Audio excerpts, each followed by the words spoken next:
작년이면 2023년 1월 1일부터 24년 12월 31일까지 발생한 매출 다 나온 거예요. 그래서 이제 커피를 막 많은 팔았어요. 지금 여기 1,900원 중에서 내가 이걸 파는데 들어간 원가 다 들어가면 그게 이제 매출 원가라는 거예요. 매출 원가, 매출에서 매출 원가 빼는 거예요. 매출에 대한 총이익이 나와요. 그래서 이거를 매출 총이익이라고. 그래서 매출 총이익이 나온 다음에 여기서 내가 급여도 줘야 되겠죠? 그리고 하나 만들어도 요거 만드는데 원가는 물도 들어가고 플라스틱은 좀 들어가겠지만 뭐가 들어갈까요? 급여 줘야 되겠죠? 직원한테 급여 들어가고 그 다음에 감가상각은 뭔지 아시죠? 예를 들어서 급여를 생산하는 설비를 100원 주고 샀어요. 그러면 이거는 몇 년 동안 잠정 가치가 있는 거예요, 기계가. 보통 우리가 5년, 보통 5년 정도. 그러면 20억씩, 보통은 율로 20%씩 하면은 1년에 20억씩 까서 5년 되면 자동가치 없는 거예요. 기계만 달라요. 근데 예를 들어서 5년까지. 그래서 그다음에 감가상각비를 그래서 비용을 보는 거죠, 당연히. 그래서 한꺼번에 100억 갈 수는 없잖아요. 그래서 감가상각비 들어가고. 그 다음에 뭐 하나 팔려면 당연히 광고해야 되잖아요. 그죠? 그래서 전단지랑 광고 뿌리고 광고 그래서 그냥 광고 올릴까요? 이런 것도 다 광고 성격에 들어가요. 이거 다 하고 나면 자 이게 다 내가 물건 팔아서 나온 매출액이고 물건 팔아서 들어간 원가고 물건 팔아서 들어가는 급여 감가상각비이기 때문에 이게 이걸 다 빼고 남는 돈을 영업이익이라고 합니다. 그래서 영업해서 돈 번 돈, 물건 팔아서 번 돈. 그래서 이거를 기업에서는 중요한 내용이죠. 왜냐? 내가 오빠이 만드는 회사는 당연히 오빠이 팔아서 번 돈이 중요하겠죠. 수급한다면. 근데 이거 말고 다른 걸로 돈을 벌었다. 그리고 비용이 굉장히 많다면 이 회사는 영업의 수익이 계속 많이 나잖아. 맞죠? 뭐 영업의 수익은 투자한 걸 수도 있고 땅 산 걸 수도 있고 뭐 많아요. 기업은 여러 가지 할 수 있잖아요. 딴 걸로 돈 벌 수 있는데 딴 걸로 번 돈이 계속 발생하지 않을 거기 때문에 그것보다는 영업이익을 더 중요한 내용이죠. 그래서 그때도 어떨 때는 돈만 부르잖아. 그래서 영업의 수익을 더해줍니다. 더해주고 영업에 또 비용이 들어갈 수 있죠. 뭐 이자도 들어갈 수 있고 그 다음에 투자를 했는데 투자 손실이 났을 수도 있고 땅 샀는데 내려갈 수도 있고 각종 비용이 있죠. 그럼 그 비용에 대해서 빼줘야 돼요. 그러면 나오는 돈이 뭐냐? 법인세, 차감전, 순이익이라는 이익이 나오면 여기서 우리가 비용 처리를 굉장히 중요하게 생각하거든요. 왜 그럴까요? 비용 처리를 많이 해야 돼요. 왜냐? 그럼 법인세 폭발하죠. 법인세는 어디서 들어가요? 여기서 법인세, 차감전, 순이익 여기다가 이 돈의 기준으로 매길까요? 아니면 매출 기준으로 매길까요? 매출 기준은 말이 나겠지. 매출액에 매출액 1,900원인데 매출액에다 30% 때리면 얼마예요? 어마어마하잖아. 뭐네 아무 문제지. 그래서 내가 쓸 돈 다 쓰고 비용 처리 다 하고 남은 돈 실제로 남은 돈에서 세금을 떼죠. 그렇기 때문에 세금을 매기죠. 그렇기 때문에 이 비용 처리를 굉장히 꼼꼼하게 잘 하셔야 돼요. 그래서 카드 쓰고 그 다음에 증빙되는 자료로 쓰고 현금수만 매기기 때문에 현금수는 오잖아. 그렇기 때문에 증빙되는 보통 이제 법인카드를 만들면 법인 사이즈도 법인해야 되니까 법인이면 법인카드 만들고 개인이면 지정카드를 하나 하셔가지고 그걸로 계속 소비를 하셔야 돼요. 또 법인하고 개인하고 제일 차이는 법인은 법인 돈을 완전히 쓸 수 있을 것 같아요. 1인 기업에는 못 쓰죠. 개인 사업자는 완전 쓸 수 있어요, 사실은. 그죠? 대체로 완전 쓸 수 있어요. 그게 차이가 제일 크죠. 세금 오는데 세금에서 우리가 좀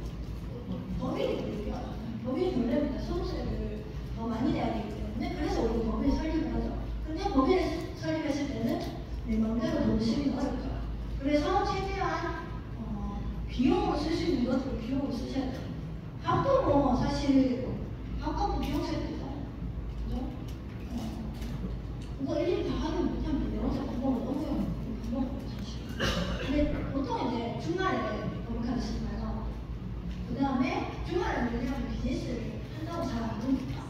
근데 내가 진짜 주말 비즈니스를 해서 쓸 수 있죠 사실. 근데 손해가 나야 돼. 그 다음에 또 쓸 수 있는 것들 중에 비용처리 할 수 있는 게 경조사 20만 원까지 할 수 있어요. 현금으로 주고해서 대신에 뭐가 있었겠다. 경조사비에 대한 여러분들 받은 거 있죠. 문자 오잖아요. 네, 문자 오는 거, 보고 문자 오는 거, 그거를 출력을 해주셔야 돼요. 그래야지 비용 처리를 할 수 있어요. 그래서 세무사에 주실 때 이거 다 출력해서 주시면 한 건에 20만 원까지 현금으로 충분할 수 있어요. 비용 처리할 수 있고, 각종 비용 처리할 수 있는 것들을 다 나열할 수 없는데 그런 걸 잘 알아놨다가 해야지. 안 그러면 나중에 어떻게 될까? 세금 난리 나겠죠. 지금 사회적 기업은 좋은 게 몇 년 동안 법에서 안 될까요? 3년 동안 안 돼요. 네. 3년 동안 안 되고 4년째부터 4년, 5년까지는 50% 되게 돼요. 생각보다 더 세금이 어마어마합니다. 돈이 얼마 안 들 것 같은데 세금 낼 때 되면 왜 이렇게 많이 해야 돼? 이런 생각이 들지. 진짜 그렇게 모르잖아요. 그렇기 때문에 비용세를 많이 해요. 그래서 여기서 이제 법인세 차감 전 순이익에서 법인세까지 내고 나면 그 다음에 뭐가 나오냐? 당위순이익. 그래서 이 메커니즘을 알고 있어요. 매출액에서 매출원가에서 빼고 나면 매출 총이익이 생기고 매출 총이익에서 다시 급여, 감가상각비, 광고상각 등등을 여러 가지 항목들을 빼고 나면 또 내가 물건 팔아서 번 돈, 영업이익이라는 게 나오고 영업이익에서 영업매수익도 더해주고 영업매비용. 그러니까 내가 이제 진짜 회사가 하는 활동들을 해서 번 돈, 여기까지 통계를 낸 다음에 회사의 주원 말고 단골로 번 돈을 더하고 이런 돈을 빼고 나면 법인세 차감전 순이익이 나오는데 여기서 세금을 내기다. 그렇기 때문에 이 세금을 줄이기 위한 노력을. 근데 또 문제는 너무 많이 줄였어요. 그래서 마이너스가 나. 그럼 될까? 안 돼요. 그죠? 마이너스 나는 게 무엇이냐는 얘기겠어. 내가 내 혼자 막 이렇게 운영을 하면 큰 문제 없을 수도 있어요. 근데 대부분 지원받으러 가셔야 된단 말이에요. 뭐 사회적 기업 이런 것도 있고 지원받는 사업도 많잖아요. 그런 사업 가가지고 마이너스 났으면 지원 해준다. 안 줘요. 근데 딜레마가 있죠. 너무 비용 처리를 많이 하면 된다. 내가 만약에 올해 어디 사업 지원을 할 예정이다. 그러면 적절히 비용 처리했던 것도 다시 걷어들여야 되는 경우가 생깁니다. 실제로 했어요. 임금을 너무 많이 줬다. 그러면 비용 처리했는데 다시 걷어들여가지고 기본 문제를 적어도 있고 별별이 다 생길 수 있습니다. 왜냐? 마이너스는 안 생겨야 되는 건 사실. 마이너스 생기면 은행에서도 대출 안 해줘요. 은행에서 우리가 급하게 대출받는 게 많잖아요. 사업자로, 법인들 등등. 근데 이조가 이 말을 돈도 안 나는데 어떻게 이걸 안 해주겠죠. 그렇기 때문에 은행은 무조건 기준이 이거예요. 채무 불이행 하겠다 안 하는 개념. 이게 기준이거든요. 이 사람이 우리가 돈을 떼이겠냐 안 떼이겠냐가 기준이에요. 그래서 돈을 안 떼일 사람한테 돈을 빌려주는 거기 때문에 당연히 마이너스 나는 경우에는 돈을 빌려줄 수 있어요. 그리고 은행뿐만 아니라 심사를 가셔도 마이너스 나는 데는 안 되기 때문에 마이너스가 만들 때 세금을 또 최대한 줄이는 방안으로 가야 돼요. 생각보다 조금 어렵고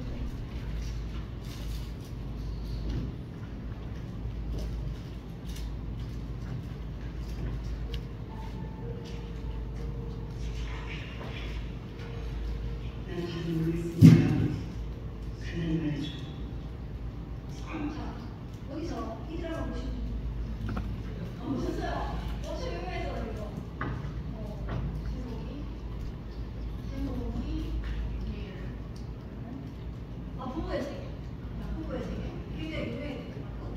여기서 남편 바람고요. 그래서 보셨어요? 진짜 에이 유명했던 드라마 센세이션. 이 사람이 여자의 친구고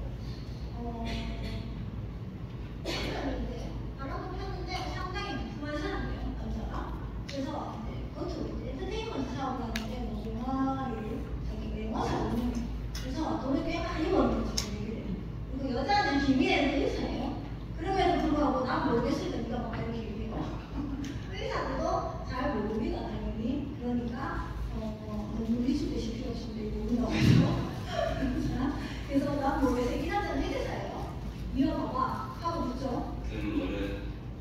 키워렌터는 빈깡통이라는 얘기예요. 다시 말해, 키워렌터는 빈깡통이다. 이 여자의 남편, 다른 남편이 하는 회사는 빈깡통이에요. 아까 말했던 뭐예요? 빈깡통. 당기순이 깊이다. 없는 회사, 마이너스 나는 회사 정도 되겠죠? 그러니까 사무실 월세가 81년. 지난해는 직원들 월급 들어오셨죠. 사무실 월세도 밀려있고 직원들 월급 들어오는 상황이면 당연히 마이너스는 되겠죠. 수익이 전혀 없다는 게 말이 돼? 수익이 전혀 없다는 게 말이 돼. 아까 말했던 당기순이익이 마이너스 되겠죠. 이벤트 사업 계속 했었잖아. 매출이 숨어있는 비. 이벤트 사업 계속 했어. 매출이 있으면 뭐야? 그 매출 어디 가자. 그 손익계산서 어디 있죠? 제일 위에 있나 제일 밑에 있나? 제일 위에 있죠. 제일 위가 매출액이에요. 그러니까 결국 사실 기본적인 손익계산도 안 되는 자, 기본적인 손익계산도 안 되는 놈이야. 이 사람 지금 대화 중에서 대차 대표표 중에 어느 거 얘기하고 있을까요? 네, 방금 우리가 배운 손익계산서 내용을 얘기하고 있는 거예요. 파산 직전이라고. 파산 직전이라고? 수사가 됐는데 조금 바람도 만났어. 그게 다 거짓말이란 소린가? 중국적은 애잔하게 들어줬고 오집이 얘기 중인 데가 없는 게 있는 거였는데 투자 걱정은 아닌 상태. 뭐? 다시.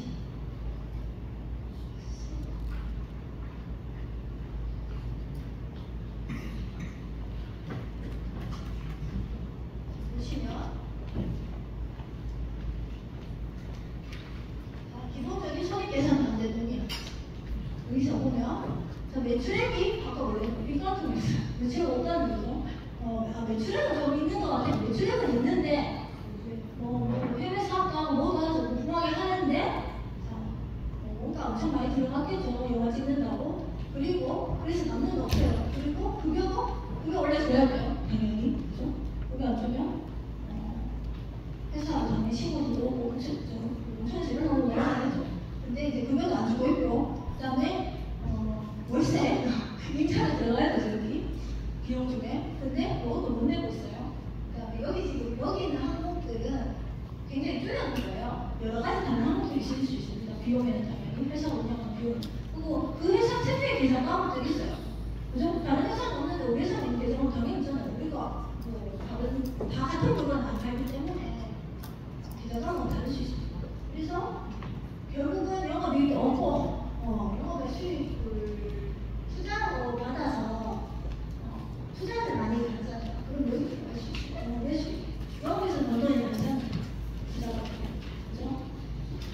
근데 요거를 넣어가지고 플러스 만드는 기업들도 있어요. 아니면 완전히 마이너스 날 것 같아서 건물 파는 쪽도 많습니다. 유명한 큰 기업들 중에 부동산 많이 갖고 있는 기업들 있잖아요. 그런 기업들이 올해 마이너스 날 것 같아요. 그러면은 건물 하나 팔아서 여기 플러스 시켜요. 그래서 왜냐? 이 투자자들이 되게 자세히 보는 사람들도 있지만 되게 자세히 안 보는 사람들이 되게 수익 났나 안 났나까지만 보는 경우도 많거든요. 왜냐 우리가 하나만 들어보셨나요? PER 주가 수익 비율 그런 거 주가 수익 비율 같은 거 구할 때 영업이익을 얻는 게 아니고 단기순이익을 얻거든요. 그래서 단기순이익만 보통 많이 보거든요. 그러다 보니까 이것도 사실은 알아보기 좋죠. 영업 매수익으로 부풀리기를 했는지. 그래서 얘 같은 경우에는 지금 이 드라마에서 이걸 부풀리기 하고 싶은데 이건 안 됐나 봐요. 그래서 결국은 깡통이다.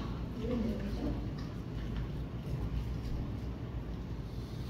그래서 손익계산서에 정리를 해보면 매출 총액이 뭐냐? 매출액에서 매출원가를 뺀 거. 매출액은 우리 손익계산서상의 제일 위에 항목인 거예요.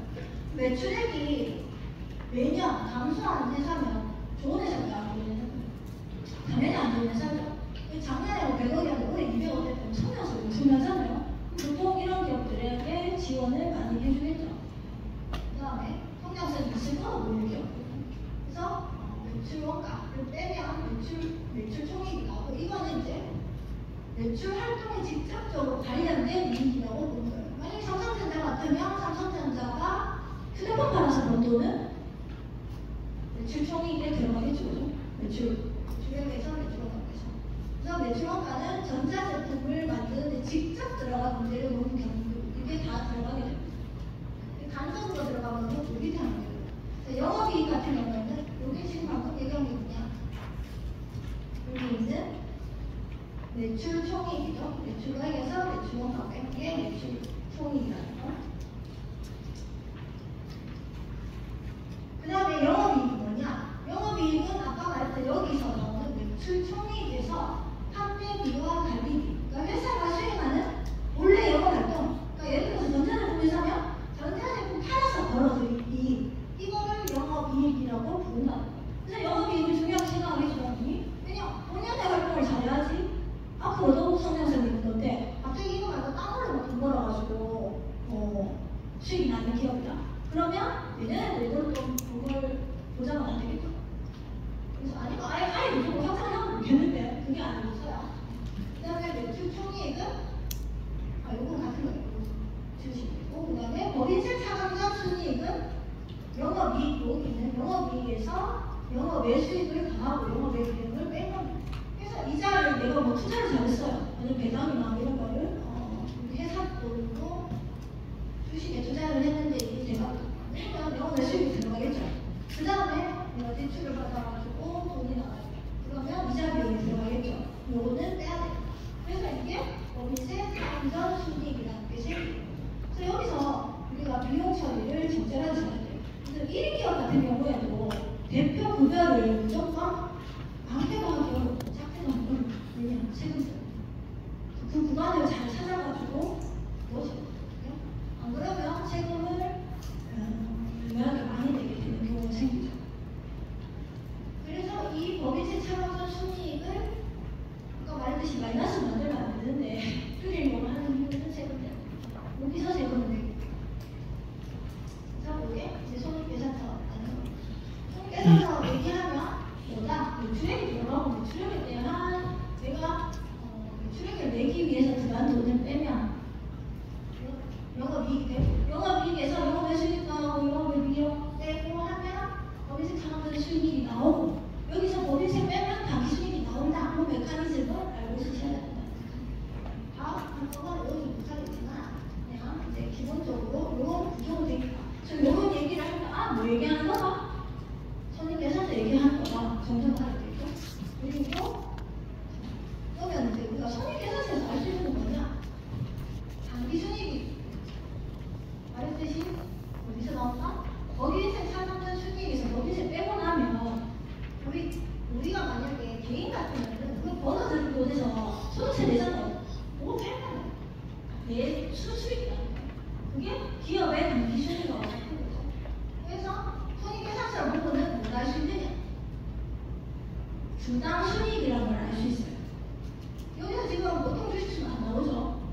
근데 주식수만 알면 당기순이익에다가 주식수 나누면 한 주에 이익이 얼마인지 알 수 있다. 헷갈리시나요? 자, 그러면 핸드폰 한번 떼어보세요. 핸드폰에서 삼성전자 주식수 한번 찾으시겠어요? 삼성전자 주식수 너무 많아요. 삼성전자 주식수를 치면 바로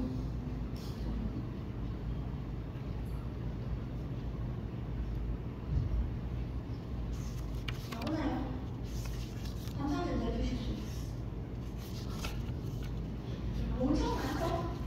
자, 그러면 삼성전자 당기순이익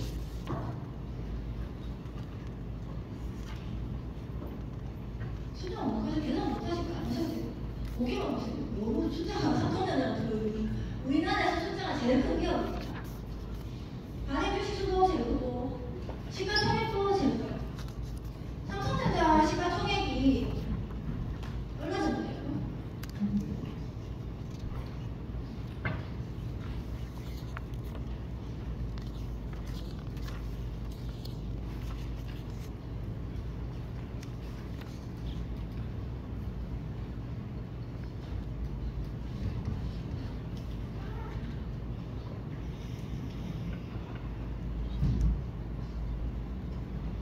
이제 지금 당기순이익 보셨나요? 발행 주식수 오셨고, 그러면 그 발행 주식수에서 단기 순이익에서 발행 주식수 나누면 주당 순이익이 나와요. 한 주에 얼마인지.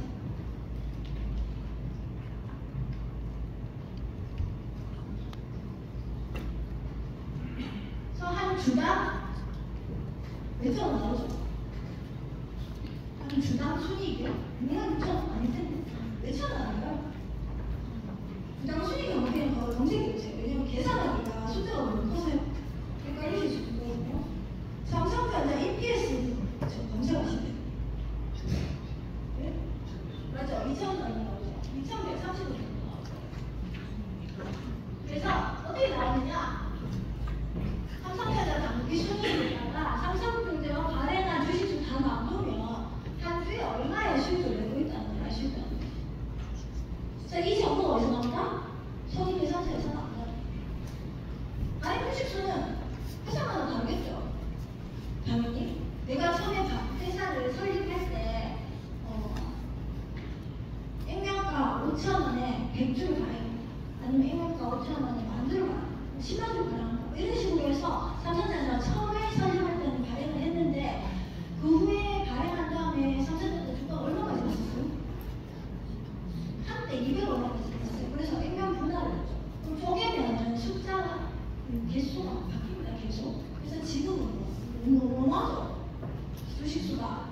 그래서 이 주식수를 이제 단기순이익을 나누면 주당 순이익이라는 게 나오게 되어 있습니다. 그래서 이 주당 순이익으로 계산하는 게는 뭐냐? 뒤에 있는데 이거를 넣어서 아까 나온 34페이지 이게 정말 그림이 예를 들어서 3페이지가 40페이지 주당 순이익을 구하면 아까 어떻게 나오더라고요? 발행 주식수에다가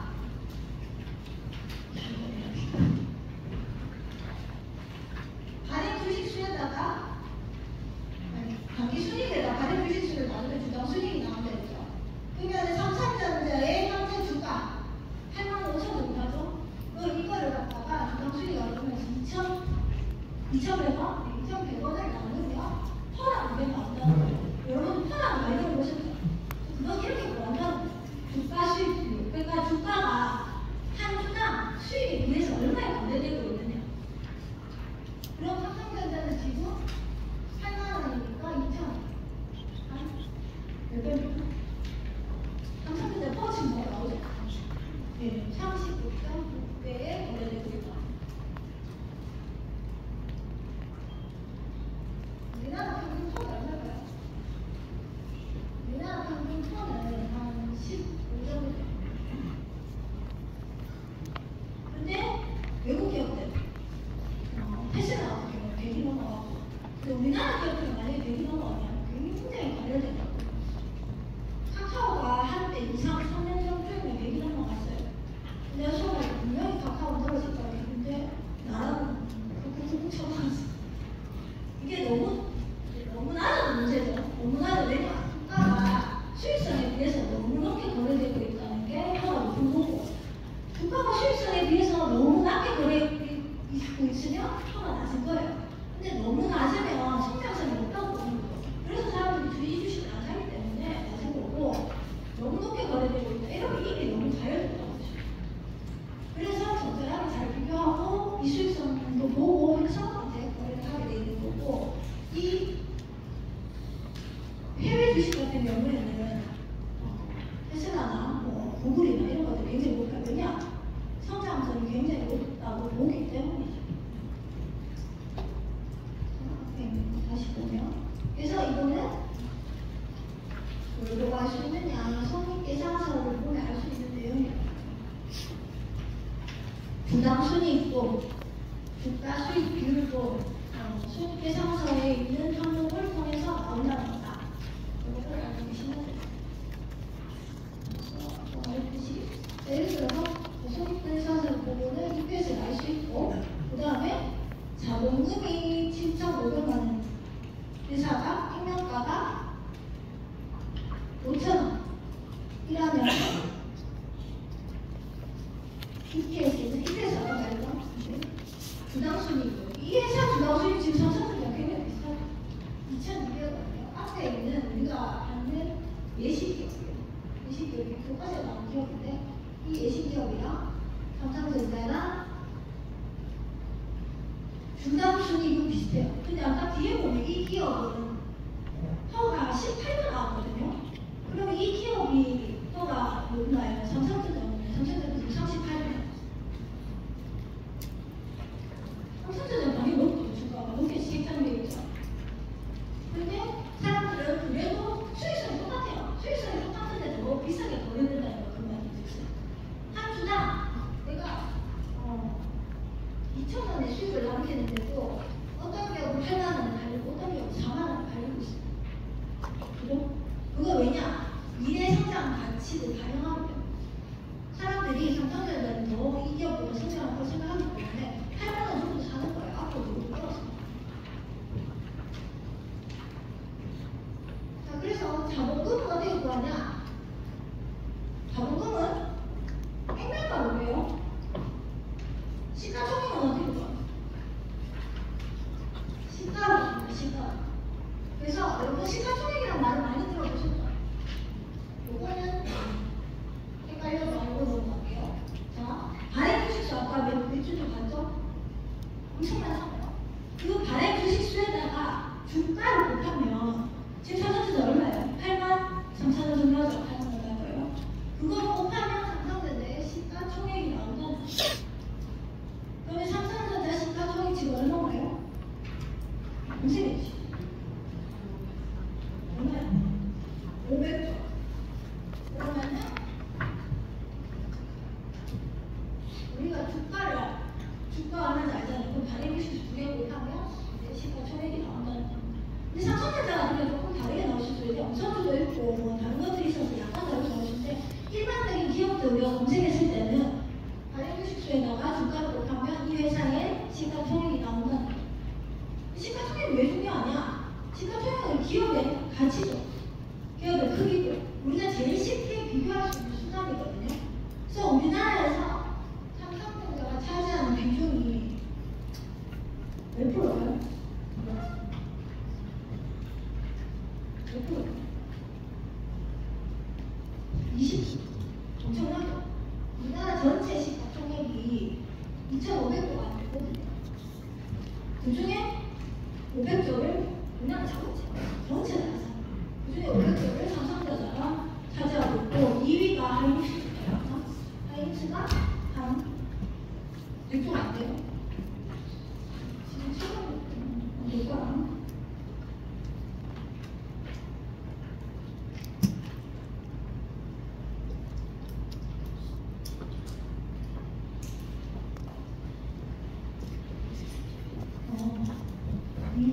이위하고 3위하고 차이가 엄청 크거든요.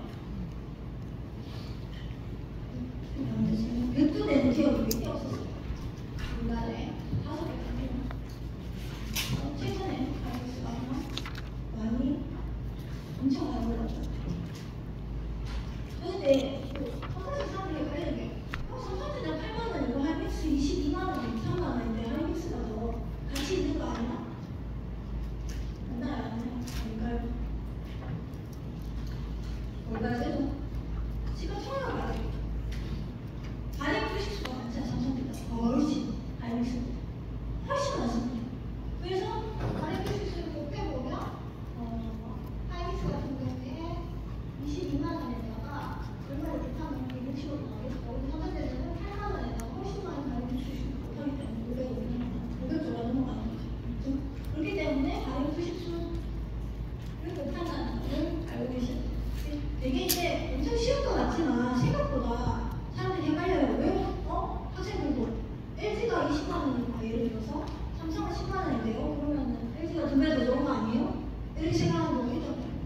동그란 파이가 있는데 파이는 삼성은 엄청나게 작아서 쪼개서 한 주당 가치를 낮춰놨죠. 왜 낮춰놨을까요? 맞아. 비용. 거래를 편하나. 왜냐? 200만 원씩 되면 사겠어요. 사기 힘들어요. 때 쪼갰을 때 4만 원까지 쪼갰어요. 4만 원이 주택이 4만 원에 사기 쉽거든. 그래서 오를 때 조심하셔야 돼요. 오를 때 주가가 막 올라가니까 같이. 왜냐? 파이 똑같아요. 파이 크게 똑같은데 사람들이 갑자기 한 많이 쪼개가지고 사기 쉬워지니까 더 많이 사서 막 오거든요. 그래서 마치 가치가 큰 것처럼 착각하고 그러고 나면 다시 원 상태로 돌아가기 때문에 액면 분할했을 때 되게 조심해야죠. 액면 분할하고 나면 무조건